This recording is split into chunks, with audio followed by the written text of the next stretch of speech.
What's up, everyone? Welcome to my SmackDown post show. I'm Denise Salcedo. I hope you guys are all doing well. It's been an insane day today, everyone. This is my second live stream here on the channel, so I've chatted with you guys a lot here today, and there's just so much happening right now. I mean, things are like crazy right now.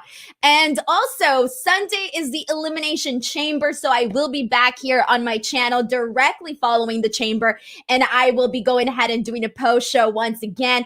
And this is my second SmackDown post show on my channel, so I'm really excited about lots of you guys coming back on here to check out today's show. So, oh my God, I don't even know where to get started. BTW, if you guys want to send in any super chats, you are more than welcome to, but just thank you guys so much for being part of the channel and being here. Do not forget to subscribe and like and all of that stuff. Everyone's saying I'm early for my watch along. Yeah, you know, I've been early, like 7:05 p.m. to do this show is when I get on here. But we have our first super chat of the day, and it is from Chris Ludek. Thank you so much for Chris for getting us started here. He says, great live stream earlier. I went and got a Snickers. Also, I think Bayley needs to be back in the title picture consistently. So for those of you who do not know what Chris is talking about, Mike Sempervive from Wrestling Observer and I both did a show together. We did a predictions video where we talked about Elimination Chamber and all of our predictions. And then afterwards, we also did a which tastes better round of which we ranked potato chips. We ranked chocolate bars. Not even really ranked. We just said like what was better. So I think Snickers definitely owes us some sort of like paid for advertising them here on our show. But anyways, Chris, thank you so much for the super chat here today. What's up, everyone? All right, guys, let's go ahead and chat because there is so much to talk about. Also, I want to thank everybody here who is congratulating me on the watch along that is happening here today. I'm not here today. Oh my gosh, guys, sorry. So much has been happening today that I'm like all over the place. I'm falling apart, everybody. This Sunday, I'll just tell you guys like how it all happened. So this morning when I woke up, I had a text message and I basically was asked if I could be on the watch along this Sunday. And right away, I was like, yes, of course. So I texted back immediately. And so bam, like a couple hours later, the announcement went up. So once the announcement went up, that's when I went ahead and like let everybody on like the Twitterverse and social media know that I will be on the Elimination Chamber watch along. Now, for those of you guys who like want to watch and all of that, just know that I'm going to be on for one match only, but still, I'm really excited.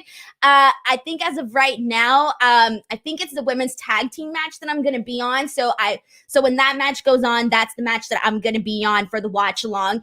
And but I'm going to go ahead and update you guys on Twitter the day of, and like just in case something changes or whatever, I will update you guys on Twitter and all of that. So anyways, I'm really excited about that, and hopefully it goes really well. So wish me luck, everybody. But let's go ahead and get to tonight's show. What did you guys think of SmackDown here tonight? This was the go-home show heading into Elimination Chamber. So how did you guys feel? Do you think it was a proper way to, head off into Elimination Chamber? Are you guys feeling more excited after watching SmackDown here tonight? Go ahead and let me know in the comments section. But also, I will tell you this, that I thought that SmackDown was pretty good today. I thought they had a lot of really good moments, and one of them was kicking it off right at the top of the show, which was the first segment with Edge and Roman Reigns. Now, I know when Edge first won the Royal Rumble, I think a lot of us were, still debating like, oh, who should Edge pick? Who should Edge pick?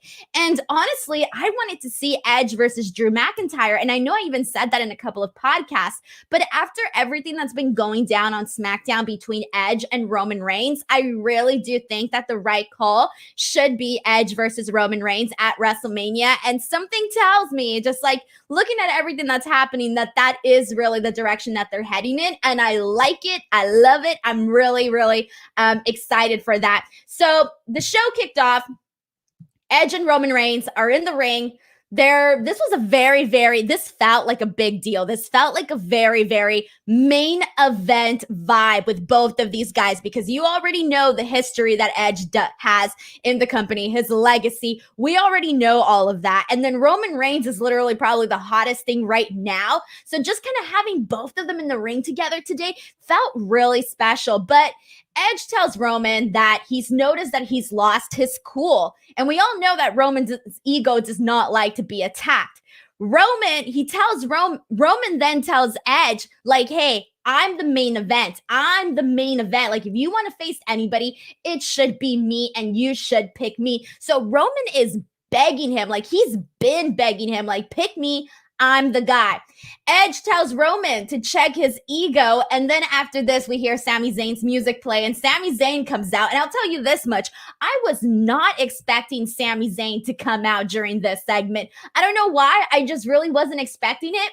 But he comes out. Sami Zayn's talking trash on the mic, as he always does. Really hilarious. He's saying like, oh, like that he's the real threat, this and that. But Edge and Roman Reigns, I swear to God, it's like a fly was buzzing around and they did not even notice, because they were just keeping that eye contact just between both of them. And I love this because they didn't even pay any attention to Sami Zayn. And then out of nowhere, Jey Uso just super kicks Sami in the face and bam, he's out.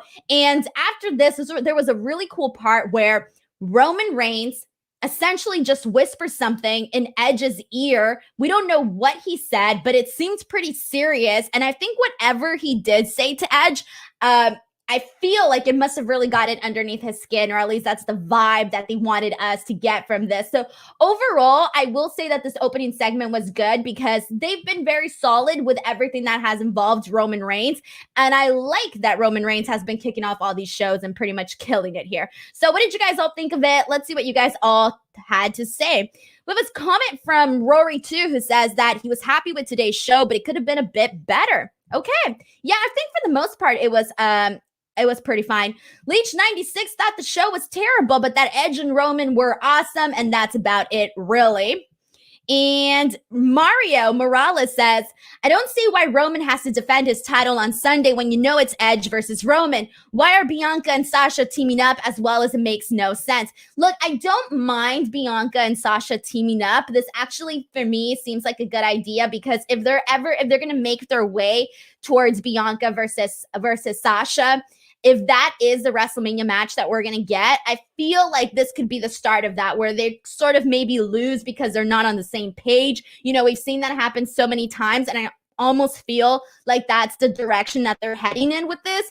And then I feel like with the Elimination Chamber matches, it does feel sort of predictable in terms of like the WWE Championship Chamber. We all kind of know that Drew McIntyre is walking out as champion. And even though whoever wins in the SmackDown Chamber, I think we know that no matter who wins, they're not necessarily going to defeat Roman Reigns. Now, I've always said this, and I'll say this again, that I don't think that just because something is predictable doesn't mean that it can't be bad, that it's going to be bad. I think that they could do predictable in a good way. So hopefully that probably answers your question on here. We have a comment from Rory too, who says Edge versus Reigns at Mania equals big money maker. Dude, it really is just like, come on, it's two guys, like I just said. I think it'll be fantastic. And Gianmarco points out that both guys are good on the mic. Hell yeah, I think so too. And Aaron is sort of on the same page as me, where he thinks that maybe Sasha turns on Bianca on the match on Sunday. I think something's got to happen there. Either they start to outshine each other, try to see who's the real EST or the boss, you know, all of that. I think there's going to be some heavy competition between them, because right now they're sort of like frenemies, you know. They've teased Sasha and Bianca like a couple of times since the Rumble, but every time they're about to go at it, something happens, right? Something always happens where they end up, you know, not going for it completely. So it's like they've been teasing it a little bit. They've been teasing that, yeah, these girls have been cordial to one another, but at one point, there's only room for one woman to be on top. So I almost feel like that's the story that they're going to be telling here, but we'll see what happens there. We have a comment from Bye Felicia, who says, my theory is Bianca and Sasha lose, and Nia Jax and Shayna will lose the tag bouts to Naomi and Lana. So I think you're partially there, Felicia. So her theory that Bianca and Sasha lose. I do think that Bianca and Sasha are going to lose. And I think it's going to be like their own fault, like their own wrongdoing. Like, again, maybe they're too competitive. They're not on the same side, whatever. I don't see them winning.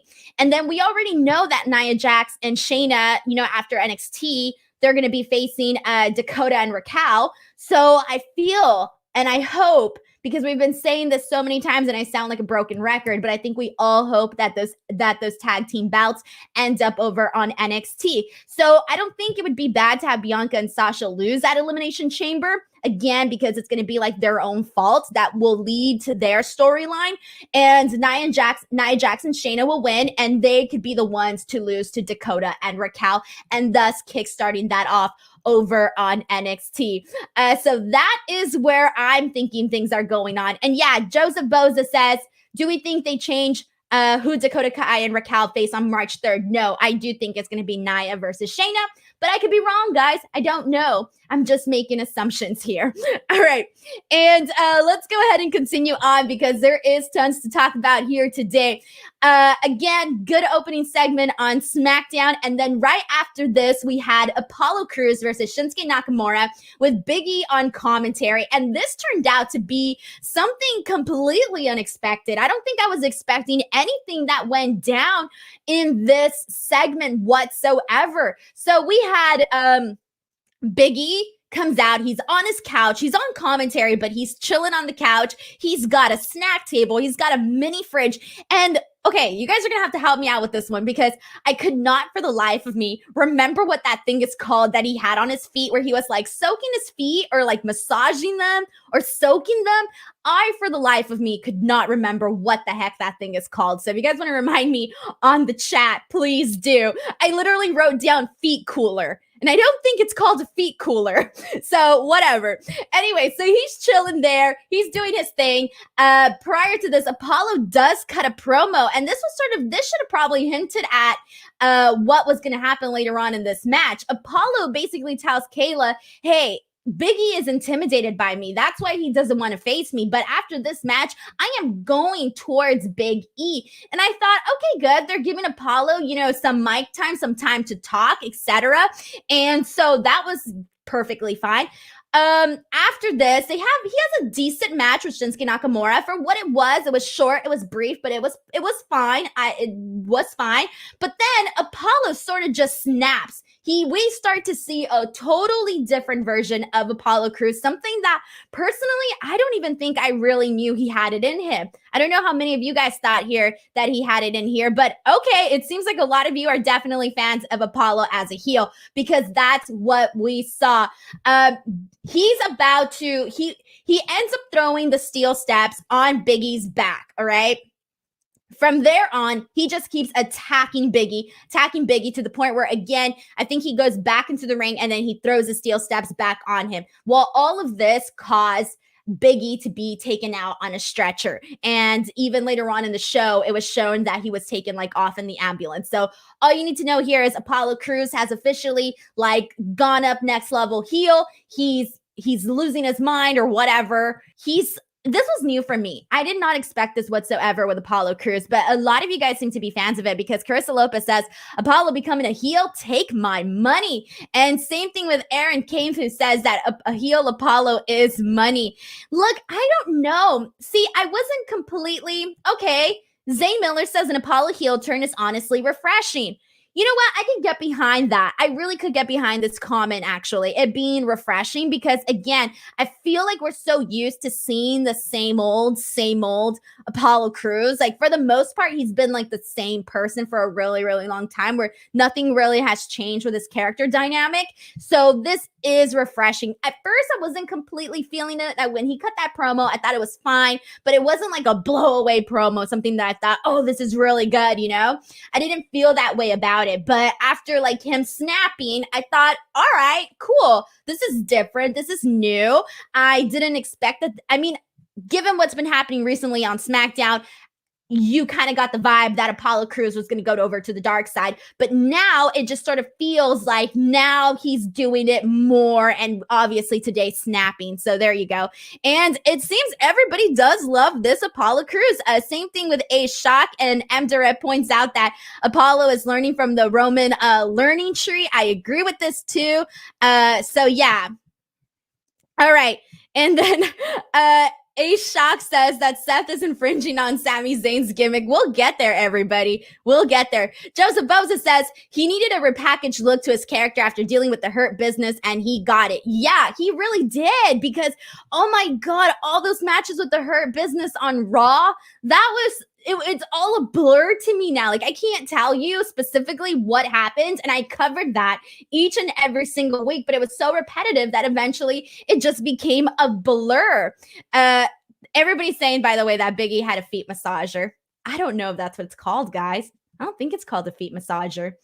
All right, whatever. So this is good then. I'm glad that people are responding in a positive way to this heel Apollo Crews. So that tells me that we're going places. They're making good decisions on here. So after this, since we just had the whole mini conversation about Seth stealing Sammy's gimmick, Seth Rollins comes out, and this whole entire segment was very confusing to me, guys. It was very confusing. Seth comes out, and he basically starts to talk. He comes out in a great suit, by the way.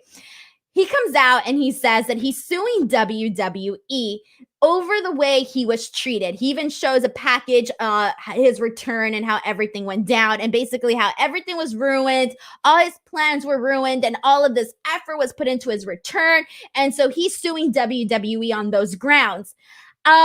Then he starts calling everybody losers and cowards and saying that they ruined his return because they're afraid of him. And throughout this entire promo, he keeps saying, we this, we that, we this, we this, we this, we that. And I thought to myself, who the hell is we? Is we like us and Seth Rollins? Like, who is we? I didn't get this. And I don't understand why he's suing them. It just seems like I don't know, guys. I didn't get this entire segment. I wasn't crazy about this. We've talked about the Messiah character. I said this last week. I'm over the Messiah character because I already told you, it feels like I've already seen everything that they can do with the Messiah character over on Raw. I'm not seeing anything new here on SmackDown. Like, I'm literally seeing copy and paste of what we saw on Raw happen now on SmackDown. So for me, that's not interesting. And this whole lawsuit, something that is so like pointless, it just doesn't make any sense to me. So what do you guys all think? Did you guys get something from this different than me? Or if you guys liked it, please let me know, because if you did like it, I want to know why, because I clearly missed the boat on this one. We do have a super chat. Thank you so much to Cyclops, who says, this Seth return has been a letdown so far. It has, though. It has. And I think it's because a lot of us were expecting, we were expecting something new. Even if he was going to come back as the Messiah, it should be a new version of the Messiah, if that's possible. I think it is possible. Or just even just have him come back as a baby face. Like, dang, he just had a child, so that's easy to get over and make him a baby face. He's a dad who doesn't root for a dad, So I just think that it's not what the people necessarily expected, because he essentially came back and is doing the exact same thing. Brandon Charles says, oh my God, the real Seth Rollins ought to sue WWE over the Messiah gimmick they gave him. No. All right, here we go. Aaron Kane says, you need to embrace the vision. Clearly, I need to embrace the vision, because I don't get the vision right now, guys. I don't get it. Joseph Boza says, this was so weak. The character of Seth ran its course on Raw. I thought he needed a repackaged look to his character. Him being with Becky was maybe the right time for it. Oh yeah, definitely. I just said that. Him coming back as, this new changed man. I'm no longer going to take people's eyeballs out. I'm a father. My daughter has changed my life. I'm a good guy now. Whatever. I think that would have been super easy to get over. So, and then Joseph Boza reminds us of the sacrifice he made at Survivor Series, which made no sense. You're right about that. I kind of forgot about that, because he just came in, he goes down on, his two knees, does this, bam, he's out. I mean, I don't think we ever had a follow-up to what that really meant, other than that could have been over. All right. So that was that. I was not a fan of this segment, guys. I think they need a lot of work on this one.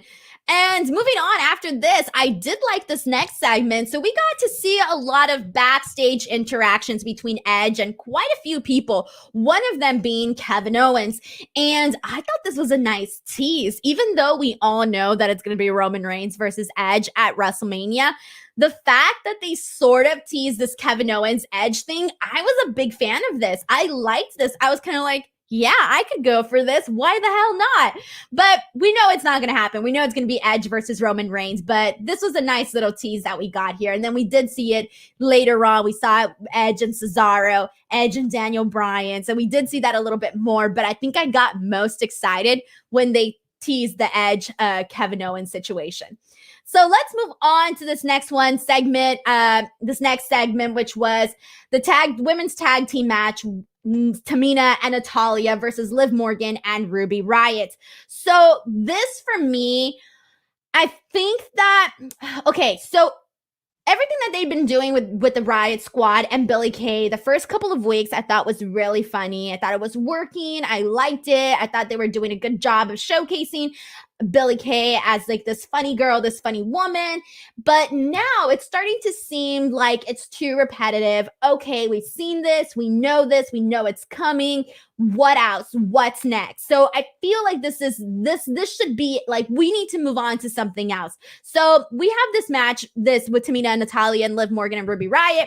And the first thing that I got to say is that I'm happy at least that each and every single week we are getting matches with the Riott Squad, whether it be tag team matches or singles matches. I do like that. I like the fact that Liv Morgan, if you guys have noticed, I don't know how many of you guys have noticed this, but she has been looking like she's been using more of her tools, like all the tools that she has in her arsenal. She's been using more of those in her matches. Now, she did have a little bit of a couple sloppy moments during this match, but I didn't necessarily completely mind it just because I felt that she was moving at a faster pace in this match. And I also noticed that she was trying new things.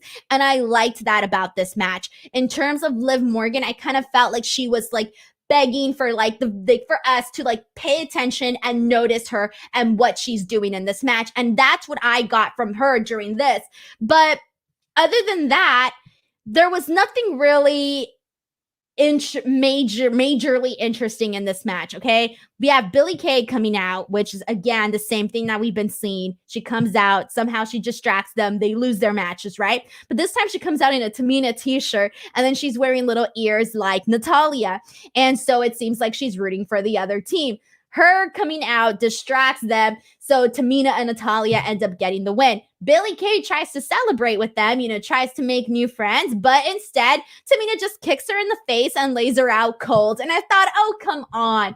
We got to start doing something. I mean, this very much garnered a lot of sympathy from me to Billie Kay. Like, I felt bad, and I've been feeling bad for Billie Kay because she's just been getting rejected left and right. And obviously that adds to her character, the fact that she's too like goofy and quirky and nobody wants to be friends with her. And she's like way too much for everybody. So that adds to that. But I do think that it's time to start seeing something new here. But how did you guys all feel about this? Let's see. So far, I don't think anybody has been saying that they were like crazy about it. Let's see. Okay, we have a comment from Aaron who says, how are the Riott Squad losing to a team which was created the night before? I hated this. The Riott Squad should have won. Well, it's what they've been doing. Just have Billie Kay come out, and because Billie Kay comes out, it's like an automatic, they get distracted, which at this point, they shouldn't be distracted, right? Like, how distracting can Billie Kay be? I don't feel like she's that distracting anymore. And yeah, it seems like not everybody was feeling the team of Tamina and Natalya. So that seems to be a general consensus here, and just loving the charisma of Billie Kay. Yeah, I think that now Billie Kay, yeah, they have a lot to do with her. They have a lot of potential with her, and we all know this, but now something has to stick, because just her coming out every week and ruining this for the Riot Squad, it's not doing anything for the Riot Squad, and it's not doing anything for Billie Kay anymore. So let's go ahead and move on, because after this, we got the Ding Dong Hello episode number 2 with Bayley and her guests of Shayna Baszler and Nia Jax. And I gotta say, you all know that I haven't been crazy about the team of Nia Jax and Shayna. You guys know that. It's no secret. But I will say this, though. I did think there were some pretty hilarious moments during this. Like when both Shayna and Nia tried to go through the door together, but they both can't fit. I thought that was a small little touch that was pretty darn hilarious. That made me laugh. But essentially, Shayna and Nia just both start talking smack on Sasha Banks. They start talking smack about her. So Reginald comes out and he tries to defend Sasha's honor. Then Sasha Banks comes out and she tells Reginald, like, hey, like, you don't speak for me, okay? And basically she says that everybody knows Bianca's going to pick her because she's the best in the women's division. Then Bianca Belair comes out, and this then leads into a match between Bianca, Reginald, Sasha teaming up together versus Shayna, Nia, and Bayley. Poor Bayley, like, she came out here and she was just, hosting a show, and now she's in a match. But so I think, like, the match itself, it really wasn't anything, okay? Like, there really wasn't much to talk about with the match itself. The main portion of this is that Reginald was really getting under Nia Jax's skin. Like, all the interactions between Reginald and Nia, I actually thought worked, like, in the match and even before the match. I actually like it because, Reginald, he seems like, I don't know how to explain it. I don't know what the right word is. Like the guy that's always being stepped on by some sort of woman. So it seems like he needs to, become his own man eventually. But we got the Cyclops sends in a super chat and says, why is Reginald getting more TV time than Aleister Black? I don't have the answer for you. I don't have anything to say. I mean, look, I love Aleister Black. We all love Aleister Black. I don't think there's anybody here who's not a fan of Aleister Black, but it's just, we haven't seen him in quite some time, and I don't know when we are again. But that's not to take away anything from Reginald, because Reginald has been pretty impressive. That match that he had with Sasha Banks, everybody loved it. I remember everybody talking about it on Twitter and social media and just being like crazy about it. And I thought it was a pretty darn entertaining match. So that's not to take away anything from Reginald, but thank you so much for the super chat. So I liked the finish of this. I thought the finish of this match was pretty clever. It was funny because I don't even know how, but Reginald ends up in Nia Jax's arms. He does some sort of, I don't even know what. He looked like he was twisting in the air, ends up in Nia Jax's arms. She looks like she's about to, just bring him down to the mat. But instead, Bianca and Sasha come out of nowhere, drop kick them so that Reginald ends up falling on top of Nia and he gets the 3 count. So I liked the way that the match ended, but that was pretty much all there was to say about this. There really wasn't anything memorable, but they did announce that at Elimination Chamber, it's gonna be Nia Jax and Shayna versus Bianca Belair and Sasha Banks, which we've already discussed this heavily. I do hope that we see Nia and Shayna win, not because, I want them to be champions, but because I just see them being the ones losing the bouts to Dakota and Raquel. I can't see Bianca and Sasha winning and then going and, losing the bouts to Dakota or Raquel. Like, I don't see that happening. So I see it more as Nia and Shayna picking up this win here. So that's what's going on there. But let's see what you guys are all saying here. And, alrighty. Okay. Everybody's asking about Aleister. No, and Mario points out that Reginald has charisma. I think so too. I think so too. He's been like the parts that he's been given, I think that he does well with what he's given, is what I'm trying to say here. And Rory too also thinks that the Ding Dong Hello segment was somewhat hilarious. It was. I don't know what it was, but I thought it was pretty funny. They did little things in this that I thought worked over really well. And all right, guys, let's go ahead and continue, because after this we had Rey Mysterio. Okay, this whole thing did not work for me. I think that This whole concept of this next segment sounded good on paper, but I don't think it translated on TV. So we had Rey Mysterio and Dominic versus Otis and Chad Gable.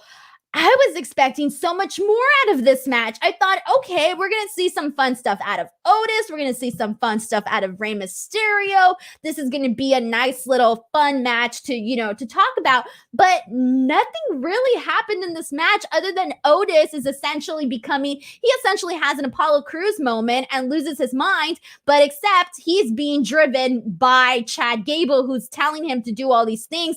And he did like so many splashes in this on Rey and practically killed Rey. And this always works because, Rey's the little guy and Otis is the big guy. But I don't think this got over as much as they probably thought it would. Like, this to me was not interesting. I didn't like it. I don't know why. This did nothing for me. I was really expecting, I was honestly just expecting a fun little match. But afterwards, like, maybe I didn't like Otis doing the exact same thing as Apollo Crews, obviously in a different way, but it just didn't connect with me. I don't think so. And A-Shock wants to know, what is Mandy's reaction to Otis now? Well, we won't know. They're on separate brands now, so I don't think we'll find out anytime soon. Rory too says, who were the heels in this match? Apparently it was Otis and Chad Gable. I don't think it was Dominic and Rey Mysterio. Ozzy says Otis is going to be a bad guy. Yeah, I don't know how I feel about Otis as a bad guy or as a heel. I mean, I wouldn't mind it, but this wasn't it for me. So we'll see what happens next week because right now I'm not really feeling it. Aaron says, Otis being the heel, I cannot get behind. He is a natural face. Okay, so maybe that's how I feel too. He's so naturally lovable. I mean, the guy does the warm, like, come on, he's funny as hell. Joseph Boza says, this felt like a weird segment filler. I think there was timing issues. They had like 5 minutes to kill. This was kind of weird. I didn't even see how exactly things ended, what caused. It was just so confusing. It really just happened really fast where I couldn't even pay attention to like all like the specific details there. Dayton, thank you so much, Dayton, for sending in a super chat. It says, what's your opinion on Otis's heel turn? I guess to sum it all up, today, it wasn't the best execution of him. It wasn't the best portrayal of Otis. I like this idea of Chad Gable being the mastermind behind it. So that sort of saves it because we're talking about how Otis is a natural babyface, right? But it seems, and commentary made sure to point this out that, he did this all under the guidance of Chad Gable. So it's almost like you could put the blame on Chad Gable as to why Otis is acting this way. So that's like the only thing that saves it. So he can be a heel, and maybe they're going to turn this into Otis, Chad versus Chad Gable down the line because maybe Otis won't like the way Chad Gable, changed them into. But I don't know. Like right now, I'm not crazy about this heel turn. But you know what, though? Here's the pros of this. The pros of this is that Otis wasn't always being taken seriously. And we know this because look at what happened after he won the Money in the Bank. It was a nice, funny moment, him winning the Money in the Bank. And then afterwards, it went downhill. He did the whole Law and Order thing. I mean, it was not great, right? Everything that they did with Otis. So now it's like maybe they're trying to get back some sort of, I don't know. They're trying to change it up. He's seen as too silly now. He's seen as a silly guy, as a silly character. So maybe with this heel turn, they're trying to show something else there. So we'll see if it sticks. We'll see if it works. I don't know. Today was not the best.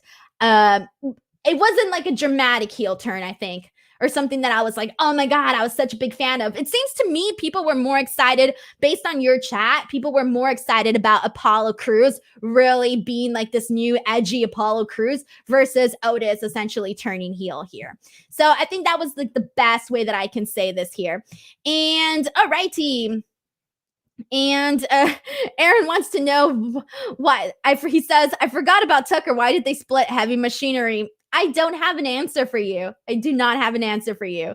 RJ Best says, Denise, will Jimmy make a video with you and SRS doing the duet? I don't know. I think SRS was working some sort of magic to try to get Jimmy Van to pay up, but I don't know. I usually find stuff out on Mondays. Mondays is really the days that SRS and I get to chat, and he gives me all of the 411 on things, all right? That's usually when I find things out. But there we go. Let's go ahead and move on to the next segment. So after this, we had we had the follow-up with Carmella and Reginald.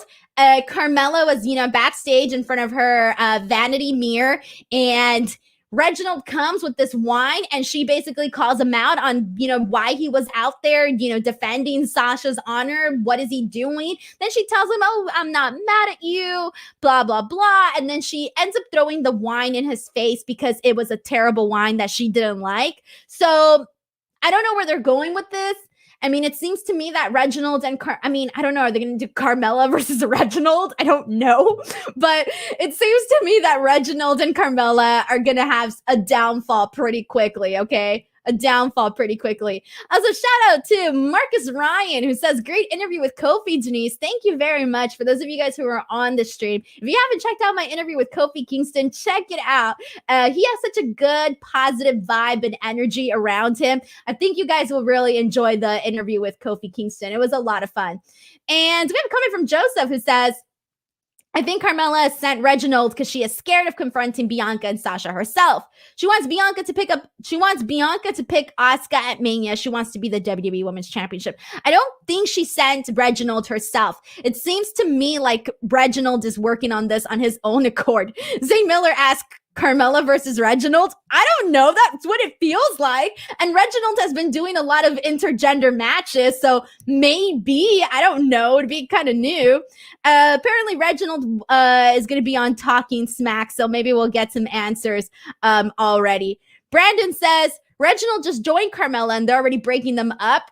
Well, I mean, it's been since her return, right? They've been together, but yeah, I think they need to stop giving Carmella like all these boy toys. Like she could be fine on her own with all of these boy toys. It seems like Reginald is definitely stealing the shine from Carmella. I think he's been, we talked again about that match with Sasha Banks. Everybody was talking about Reginald. He really did take away some of her shine. Alrighty. Martin Carrillo has a dream match, says Nia Jax versus Reginald, dream match. Book it. That's the dream match everybody wants. All right. After this, let's head into the main event, which was Kevin Owens, Daniel Bryan, Cesaro versus Jey Uso, Sami Zayn, and Baron Corbin. This match was okay. I didn't think it was fantastic.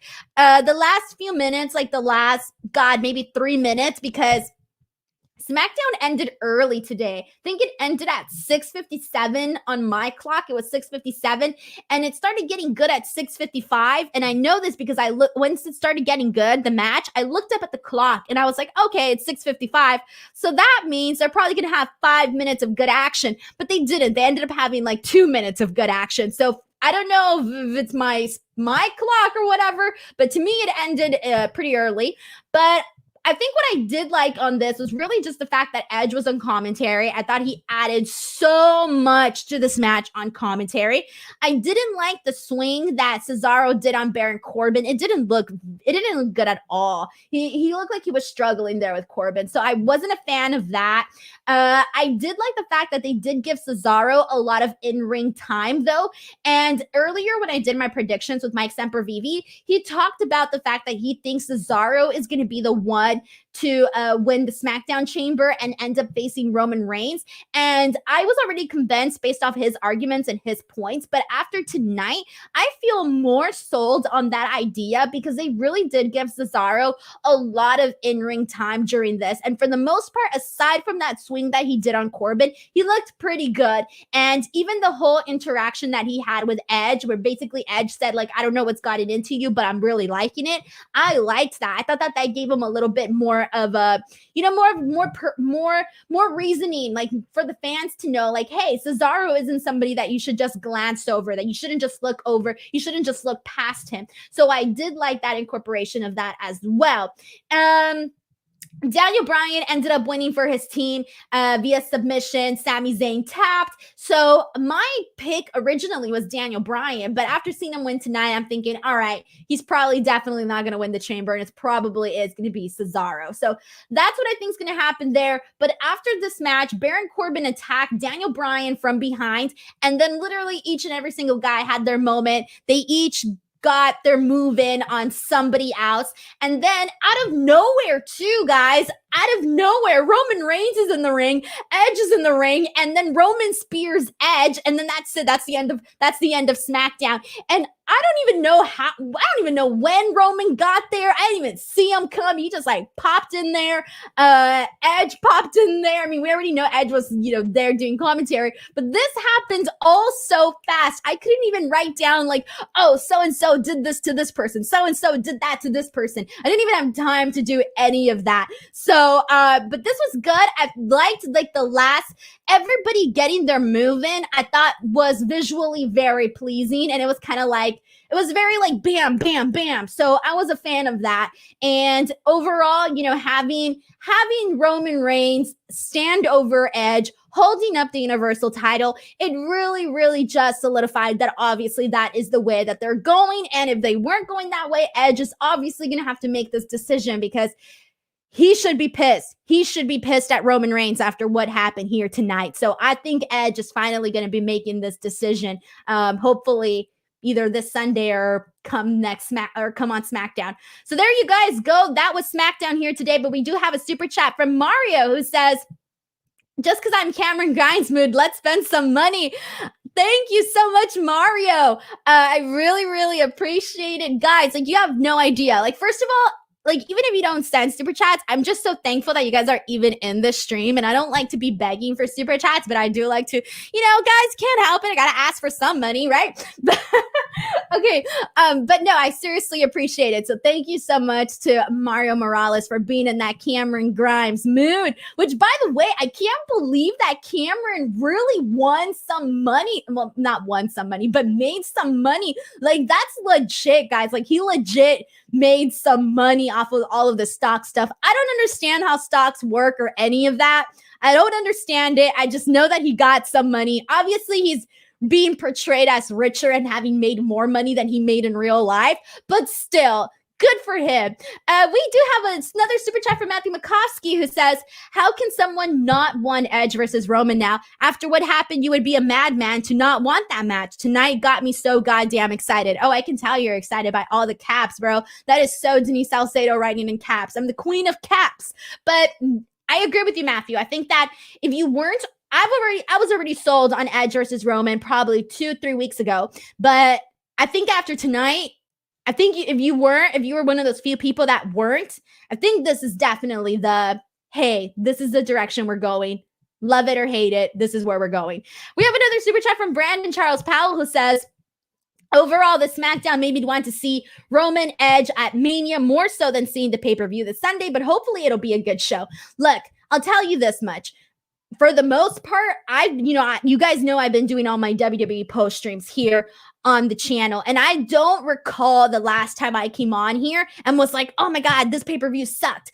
No, like all the pay-per-views are really, really good. So I do think that we're going to get a good Elimination Chamber pay-per-view, especially looking at the card. And, you guys can watch my prediction show with Mike Sempervive. That's up on the channel right now. But just looking at the card, I think it'll be pretty decent. So there you go. Thank you so much to Brandon for sending that in. Alrighty, guys, there you go. Please do not forget to come back on Sunday, immediately following the Elimination Chamber. I will be doing a post show on here. It'll be as interactive as the SmackDown show and as my other shows. So please make sure to come on. I'm going to be very excited, especially because I'm going to be a guest on the WWE Watch Along for Elimination Chamber. For those of you guys who missed it earlier, I did announce it on Twitter. After they made the announcement, I then tweeted about it. But on here, I did mention that I will be on for one match, guys. So I'm not going to be on like the entire stream because obviously they have like a bunch of people coming on. But I will be on for one match. And I've been told that I'm going to be on for the women's tag team match. So unless that changes, keep an eye out on my Twitter because I will be notifying you guys like when I'm going to go on. And as of this moment, that's the match that I'm going on for. So the second you see that match is about to come up on the show, go on the watch along, because then I should be on. So I hope that you guys will come on and support me and be like, go Denise. And then that way they can see that I'm like somewhat loved. So maybe that'll give me like some brownie points or something. So make sure you guys go there and do all of that. And then I'll see you guys here on the Elimination Chamber post show. And I'll also see you guys back here next week for the SmackDown post show. So much going on. Love you all. Thank you guys so much for tuning in as always. And thank you so much for all the support. And I will see you guys on Sunday. Bye, everyone. Take care.